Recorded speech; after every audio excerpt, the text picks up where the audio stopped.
Students, हमारा next topic है wave mechanics. इसको हम लोग क्वांटम मैकेनिक्स भी कहते हैं।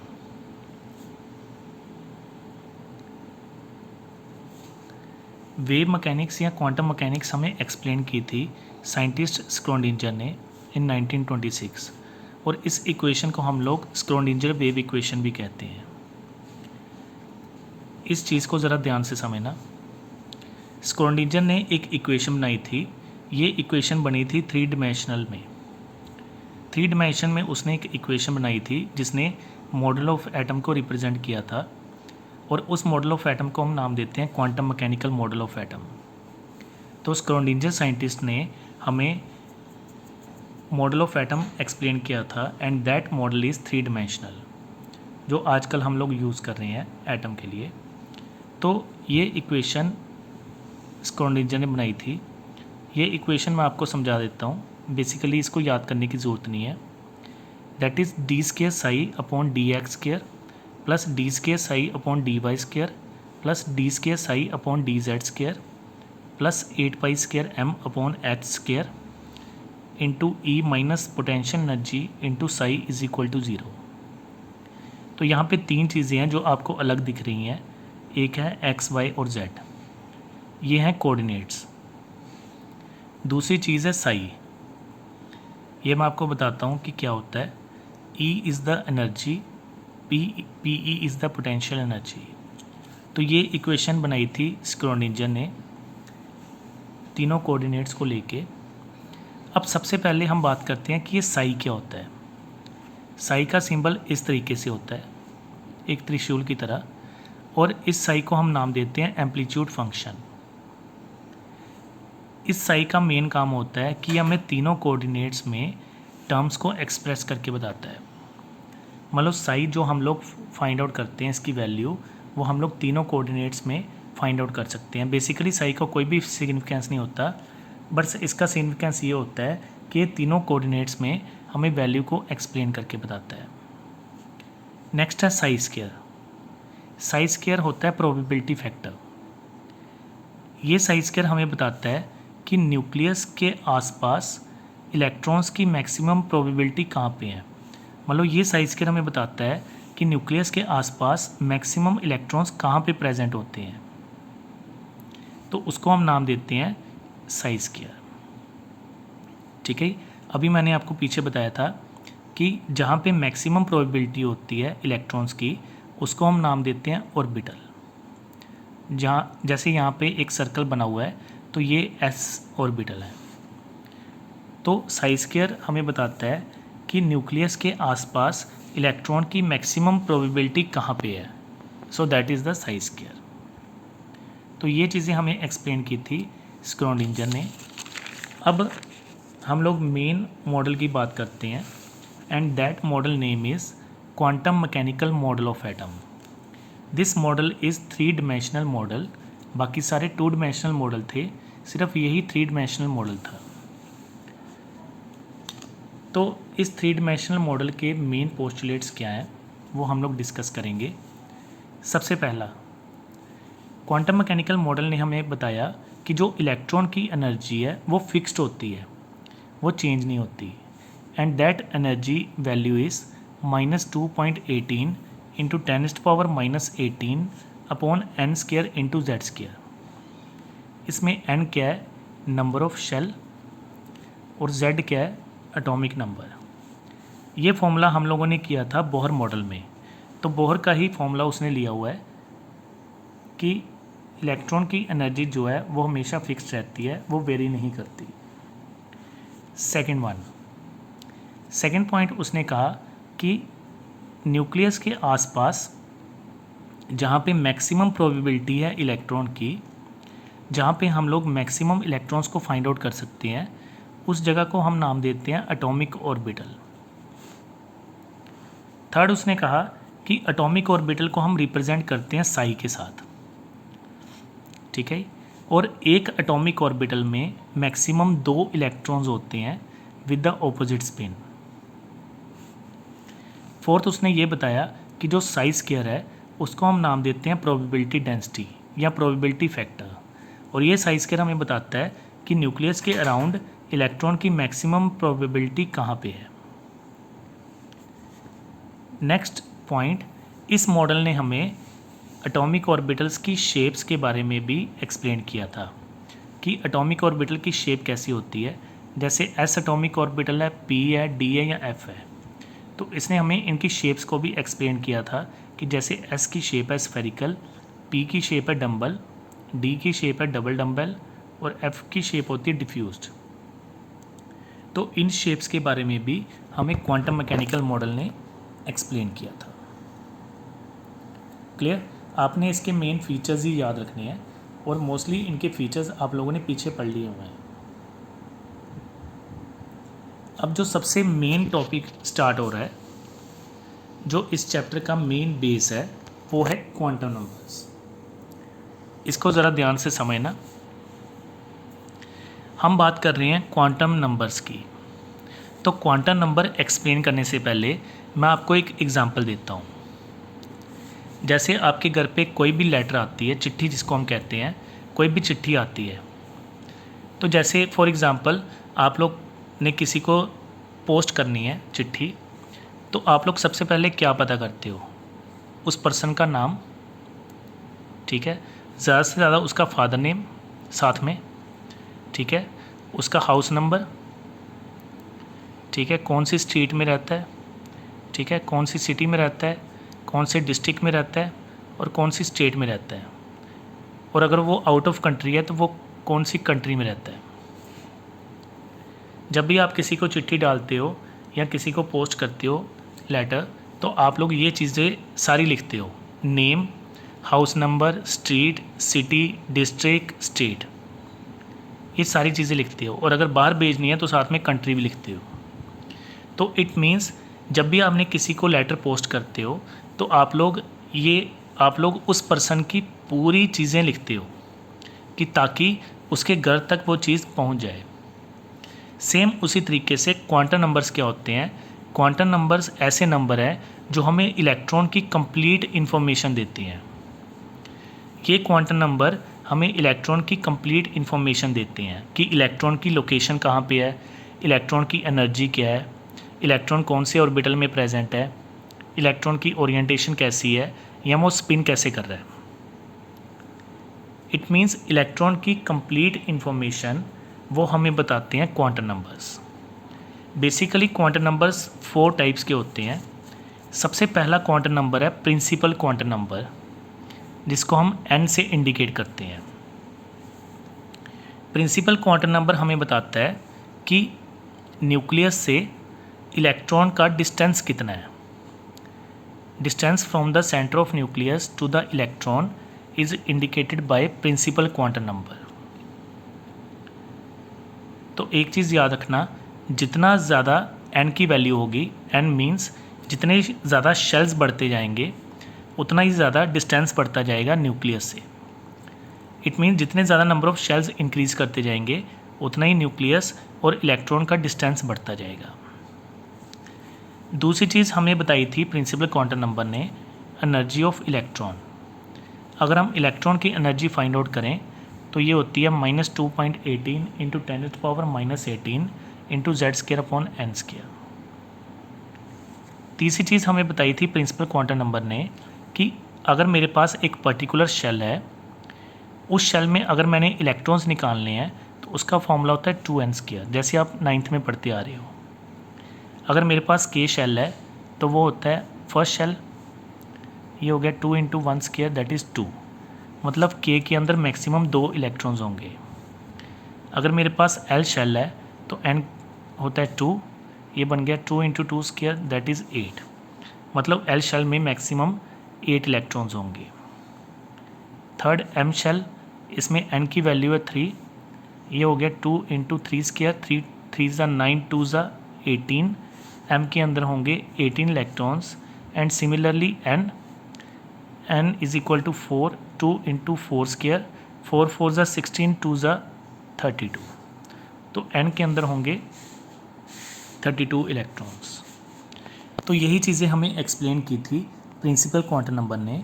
सबसे पहले उसने डिस्टेंस बताया था कि इलेक्ट्रॉन न्यूक्लियस और इलेक्ट्रॉन्स का अगर हमने डिस्टेंस फाइंड आउट करना है तो हम फाइंड आउट कर सकते हैं प्रिंसिपल क्वांटम नंबर से।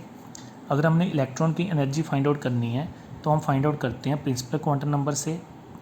और अगर हमने इलेक्ट्रॉन्स फाइंड आउट करने हैं किसी शेल में तो हम फाइंड आउट कर सकते हैं प्रिंसिपल क्वांटम नंबर से।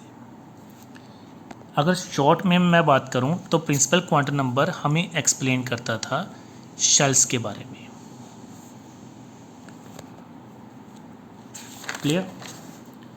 नेक्स्ट है हमारा point azimuthal quantum number. Azimuthal quantum number को हम लोग एल से डिनोट करते हैं। पहला क्वांटम नंबर है हमारा प्रिंसिपल क्वांटम नंबर, जिसको हम लोग एन से डिनोट करते हैं। And next one is azimuthal quantum number, जिसको हम लोग एल से डिनोट करते हैं। ये क्वांटम नंबर हमें बेसिकली सब शेल्स के बारे में बताता है। ठीक है, पहला क्वांटम नंबर हमें बताता है शेल्स के बारे में, दूसरा क्वांटम नंबर हमें बताता है सब शेल्स के बारे में। There are 4 types of sub shells, S, P, D and F। Azimuthal quantum number को हम L से डिनोट करते हैं। तो अगर हमारे पास S सब शेल है तो L की वैल्यू होगी 0, ये पॉइंट याद रखना। अगर हमारे पास P सब शेल है तो L की वैल्यू होगी 1। अगर D सब शेल है तो L की वैल्यू होगी 2, और अगर F सब शेल है तो L की वैल्यू होगी 3। ठीक है, अब इसमें एक पॉइंट याद रखना, ये मेन नोट। अगर मेरे पास ऐसे सब शेल है जिनमें L की वैल्यू इक्वल है बट N की वैल्यू डिफरेंट है, तो उसका साइज़ ज़्यादा होगा जिसकी N की वैल्यू ज़्यादा होगी। फॉर एग्ज़ाम्पल मेरे पास है 2s और 1s। 2s में N की वैल्यू है 2 और 1s में N की वैल्यू है 1। इसमें L की वैल्यू क्या है 0, क्योंकि S में 0 वैल्यू होती है और इसमें भी 0। तो ये पॉइंट कहता है जिन सब शेल की L की वैल्यू सेम है और N की वैल्यू डिफरेंट है, तो दोनों में से साइज़ किसका बड़ा होगा, जिसकी N की वैल्यू ज़्यादा होगी। इट मीन्स 2s का साइज़ ज़्यादा होता है 1s से। Similarly 2p, 3p and 4p, इन तीनों में L की वैल्यू 1 है, तो N की वैल्यू यहाँ पे क्या है 2, यहाँ पे N की वैल्यू कितनी है 3, यहाँ पे N की वैल्यू कितनी है 4। तो तीनों में से साइज़ किसका बड़ा होगा, जिसकी N की वैल्यू ज़्यादा होगी। क्लियर।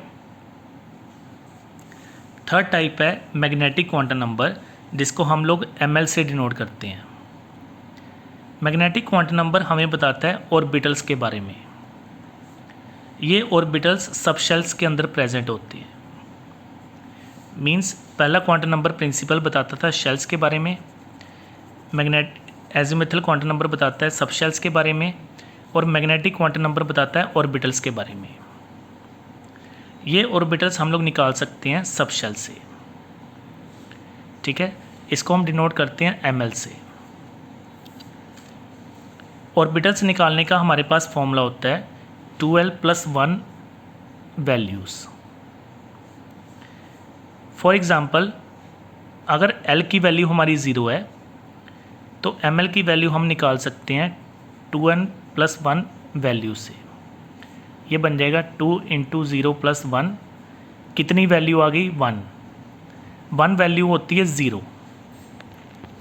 ठीक है, उसने हमें फॉर्मूले में कहा हुआ है कि कितनी वैल्यूज़ आ सकती हैं। हमने जब L की वैल्यू पुट की तो यहाँ पे सिर्फ एक वैल्यू आई, तो अगर एक वैल्यू है तो वो एक वैल्यू होगी 0 के बराबर। सिमिलरली अगर L की वैल्यू 1 है तो हम लोग ml निकालेंगे, फॉर्मूला 2l+1 वैल्यूज़। तो ये बन जाएगा 2 × 1 + 1, दैट इज़ 3 वैल्यूज़, और ये 3 वैल्यूज़ होंगी -1, 0, +1।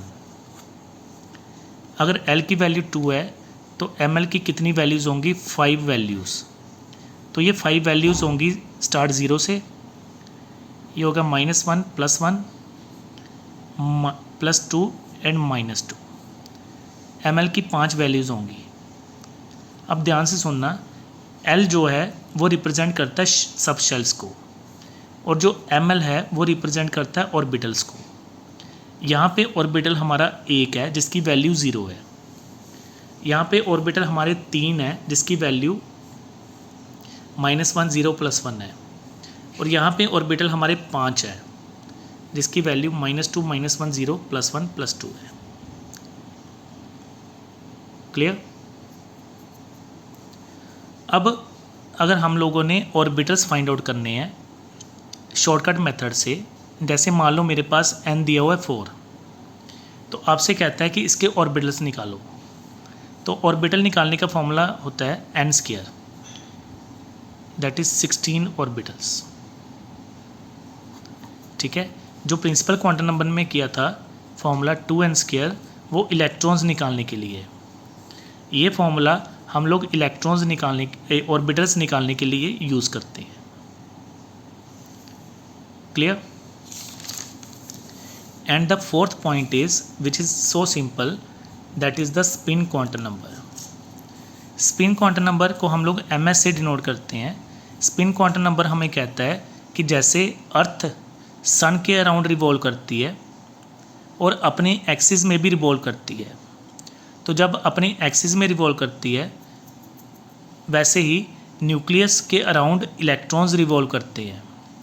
तो इलेक्ट्रॉन जब न्यूक्लियस के अराउंड रिवॉल्व करते हैं और अपनी एक्सिस में भी रिवॉल्व करते हैं, जब ये अपनी एक्सिस में रिवॉल्व करते हैं तो ये 2 तरीके से रिवॉल्व करते हैं, एक क्लॉकवाइज और एक एंटी क्लॉकवाइज। क्लॉकवाइज को हम लोग अपर एरो से डिनोट करते हैं और एंटी क्लॉकवाइज को लोअर एरो से।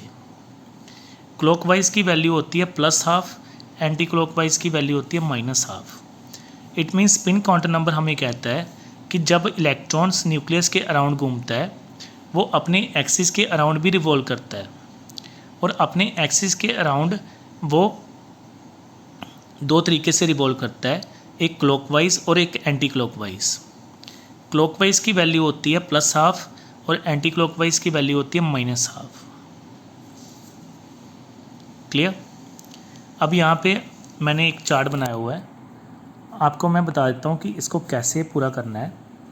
सबसे पहले अगर n की वैल्यू 1 है, अगर n की वैल्यू 1 है तो l की वैल्यू होगी 0,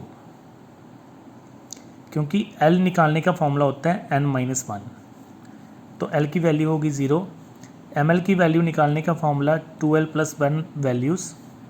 अगर l की वैल्यू 0 है तो ml की 1 वैल्यू होगी, और 1 वैल्यू क्या होगी 0। 0 का मतलब है इसमें एक ऑर्बिटल है। तो मैंने आपको बताया था कि एक ऑर्बिटल में मैक्सिमम कितने इलेक्ट्रॉन्स होते हैं, 2 विद द ऑपोजिट स्पिन। तो ये होगा +½ -½ अगर n की वैल्यू 2 है तो l की वैल्यू मैक्सिमम कितनी आएगी, दैट इज़ 2 - 1 1, मैक्सिमम 1 आना चाहिए। तो इसकी स्टार्टिंग होगी 0 से और मैक्सिमम होगा 1। अब अगर l की वैल्यू 0 है तो ml की a की वैल्यू होगी 0, तो ऑर्बिटल्स होंगे 2। अगर l की वैल्यू 1 है तो ml की 3 वैल्यूज़ होंगी, वो कौन सी, -1 0 +1। तो इसका मतलब इसमें 3 ऑर्बिटल्स हैं। हर एक ऑर्बिटल में मैक्सिमम 2 इलेक्ट्रॉन्स होते हैं विद द ऑपोजिट स्पिन। तो यहाँ पे कितने इलेक्ट्रॉन्स होंगे, 6, +-½ +-½ +-½ अगर n की वैल्यू 3 है तो l की वैल्यू निकालने का फॉर्मूला 3 - 1 = 2, तो मैक्सिमम इसकी 2 वैल्यू होगी, मतलब 2 नंबर इसका मैक्सिमम होगा। तो स्टार्टिंग होगी 0 से, 1 से और मैक्सिमम 2। अब यहाँ पे अगर l की वैल्यू 0 है तो ml की वैल्यू होगी 0, l की वैल्यू 1 है तो ml की 3 वैल्यूज़ होंगी, और l की वैल्यू अगर 2 है तो ml की 5 वैल्यूज़ होंगी। अगर ml की 1 वैल्यू है तो वो होगी +-½ के बराबर। अगर 3 वैल्यूज़ हैं तो +-½ 3 बार आ जाएगा, और 5 वैल्यूज़ हैं मतलब कितने इलेक्ट्रॉन्स हो गए, 10, क्योंकि एक ऑर्बिटल में 2 इलेक्ट्रॉन्स होते हैं और 5 ऑर्बिटल में कितने इलेक्ट्रॉन्स होंगे, 10। तो इस तरीके से इसको आपने सॉल्व करना है। क्लियर?